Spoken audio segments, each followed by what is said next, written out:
There's a guy that called me up and he told me that his brother has a kid off the derech, and he got the advice from the advisors to be tough on him, rules, consequences, boundaries, and rejection, and the kid is not at home anymore. He's living outside. And the guy is telling me about his nephew. He said, he's a good boy, he's a sweet kid. We know most of these kids, if it wasn't your own, and you saw him on the street, they're shefulach. They're not horrible people that deserve to be homeless. And this guy telling me, he tries talking to his brother, he said, I follow my das Torah, I follow my thing. House has to have rules, house has to have boundaries, and they lost the patient.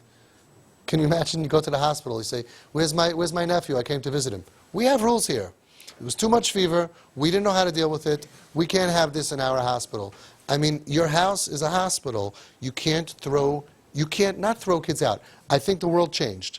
Nobody is throwing kids out. They're just making them feel so uncomfortable that they're choosing to, you have to choose. You're choosing v'charta b'chaim, it says.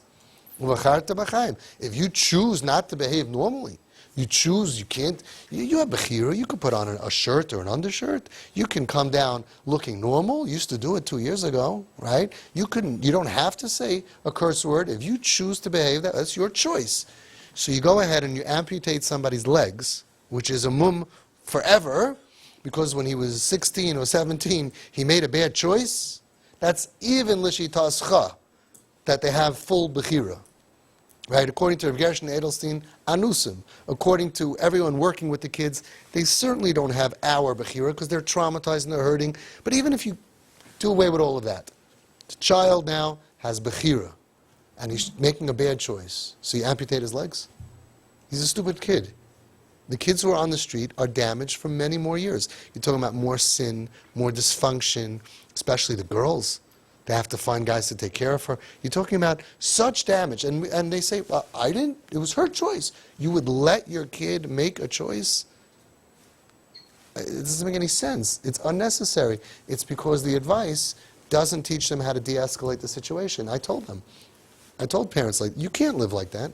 I don't want you to live like that. I want you to make the situation livable and tolerable without losing your kid. You made a choice. So the rest of the life, 30 years, they're going to have to be suffering from all the pain and drugs and trauma because at 16, 17, whatever age, they made a bad choice. And I don't agree with that anyway. That's according to them. I wouldn't let my kid make a bad choice and suffer for their whole life. So even if they make a bad choice, you step in and you make the good choice for them. And you say, even though you made a bad choice and you can't behave normally, but I'm your father, I'm your mother, I will tolerate you and I will carry you through these dark years because you will eventually make the right choice. And they all do. They mature, they get older, they make the right choice. If people would just leave them alone, they all, I mean, we have hundreds of families, calm down. Just the ones that are sick have to get healthy. Once they're healthy, Yismach Lev Mevakshay Hashem.